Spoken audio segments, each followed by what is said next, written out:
வணக்கம் அன்பு நண்பர்களே, வெல்கம் டு கரச்சல் கிச்சன். நம்ம கிச்சனில் இன்றைக்கி ஒரு அருமையான சிக்கன் பிரியாணி செய்ய போகிறோம். முதல்ல ஒரு கடாயில் நம்ம கொஞ்சம் கீ விட்டுட்டு எண்ணெயை சேர்த்துக்கலாம். இது நல்லா காஞ்சதுக்கப்புறம் நம்ம என்ன பண்ணுறோம் அப்படின்னா, நம்ம இந்த பட்டை வகைகள்லாம் இதில் ஆட் பண்ணிக்கலாம். ஏலக்காய், பட்டை, லவங்கம், கிராம்பு இதெல்லாம் நம்ம நல்லா காஞ்சதுக்கப்புறம் இதில் நம்ம சேர்த்துட்டு நல்லா ஃப்ரை ஆகிற வரைக்கும் கொஞ்சம் நேரம் நல்லா இதை வதக்குங்க. ஆயில் கொஞ்சம் நிறைய விட்டுக்குங்க. பார்த்தீங்கன்னா இப்போ இதெல்லாம் இந்த ஆயிலில் நல்லா வதங்கிடுச்சு. ஒரு 3 ஆனியன் நான் எடுத்து கட் பண்ணி வச்சுருக்கோம். ஸோ அந்த ஆனியனை இதில் சேர்த்துக்கலாம். ஆனியன் கொஞ்சம் நிறைய சேர்த்துக்குங்க. ஒரு ஆளுக்கு ஒரு பெரிய ஆனியன் அந்த மாதிரி சேர்த்திங்கன்னா தான் உங்களுக்கு டேஸ்ட் நல்லா வரும். ஆனியன் எந்த அளவுக்கு போடுறீங்களோ அந்த அளவுக்கு டேஸ்ட் நல்லாயிருக்கும். இந்த ஆனியனை போட்டுட்டு நல்லா ஆனியனை நல்லா கோல்டிஷ் கலர் வர வரைக்கும் நல்லா வதக்குங்க. பார்த்தீங்கன்னா ஓரளவுக்கு இந்த ஆனியன் நல்லா வதங்கிடுச்சு. இப்போ நம்ம தக்காளி, பச்சை மிளகாய் இது ரெண்டையும் சேர்த்துட்டு அதோடு சேர்த்து நல்லா வதக்க போகிறோம். பார்த்திங்கன்னா ஓரளவுக்கு நல்லா வதங்கிடுச்சு. இந்த கண்டிஷனில் நம்ம இஞ்சி பூண்டு சேர்த்துக்கலாம். ஏன்னா இஞ்சி பூண்டை வந்து நம்ம ஆனியனோடு சேர்த்தோம் அப்படின்னா கீழே கொஞ்சம் அடி பிடிக்குது. அதுக்காக நம்ம என்ன பண்ண போகிறோம் அப்படின்னா, இப்போ தக்காளி ஆட் பண்ணதுக்கப்புறம் இந்த இஞ்சி பூண்டை நம்ம ஆட் பண்ணி இதை நல்லா ஒன்றோட ஒன்று மிக்ஸ் ஆகிற மாதிரி நல்லா வதக்கிக்குங்க.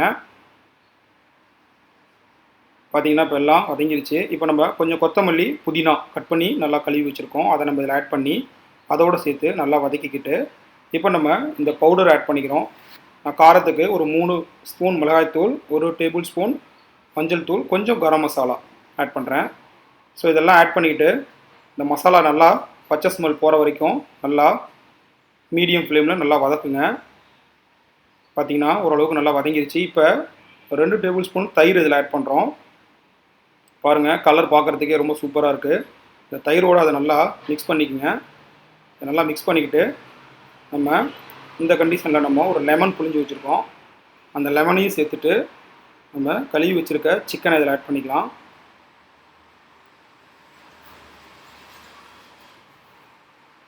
இது நல்லா ஒன்றோட ஒன்று நல்லா மிக்ஸ் ஆகிற மாதிரி நல்லா பெரட்டுங்க. சிக்கன் கொஞ்சம் நேரம் வந்ததுன்னா நம்ம அதுக்கப்புறம் நம்ம தண்ணியை ஊற்றிட்டு நம்ம ரைஸ் போட்டுடலாம். பாருங்கள், நல்லா மசாலா நல்லா வந்திருக்கு. இப்போ இந்த லெமன் சொன்னேன் இல்லைங்களா, அதை நம்ம இதில் இப்போ ஆட் பண்ணிக்கிறோம். கொஞ்சம் வாட்டர் விட்டு இது நல்லா கொதிக்கிற வரைக்கும் கொஞ்சம் நேரம் வெயிட் பண்ணுவோம். ஒரு தட்டை போட்டு நல்லா மூடிடுங்க. சிக்கன் கொஞ்சம் நேரம் வெந்ததுன்னா போதும். பார்த்தீங்கன்னா இப்போ நல்லா கொதிச்சிருச்சு. இந்த ஸ்டேஜில் நம்ம ஏற்கனவே ஊற வச்சுருக்கிற அரிசியை நம்ம இதில் ஆட் பண்ணுறோம். நாங்கள் ஜீரக சம்பா சேர்க்குறேன். ஸோ தண்ணி அளவு நீங்கள் வந்து 1 கப் ரைஸுக்கு 1.5 கப்பு தண்ணி சேருங்க. நார்மல் ரைஸாக இருந்தால் 1 கப்பு ரைஸுக்கு 1.25 தண்ணி சேர்த்தா சரியாக கரெக்டாக இருக்கும்.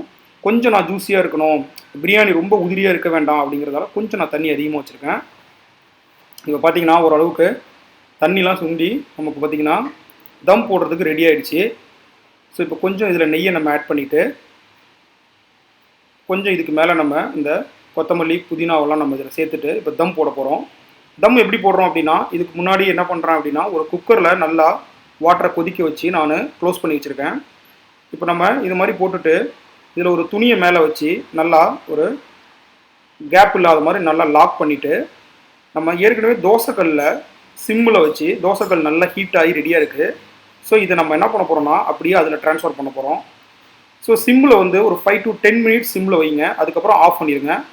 20 மினிட்ஸ் கழிச்சு எடுத்திங்கன்னா உங்களுக்கு சூப்பரான பிரியாணி ரெடியாக இருக்கும். இப்போ நான் வந்து ஹாட் வாட்டர் மேலே வச்சுருக்கேன். சின்ன பாத்திரமாக இருந்தாலும் ஓகே, நீங்கள் அதில் ஹாட் வாட்டர் மேலே வச்சுருங்க. பார்த்தீங்கன்னா உங்களுக்கு ஒரு ஜூஸியான ஒரு ஸ்பைசியான சிக்கன் பிரியாணி ரெடி ஆகிடுச்சு.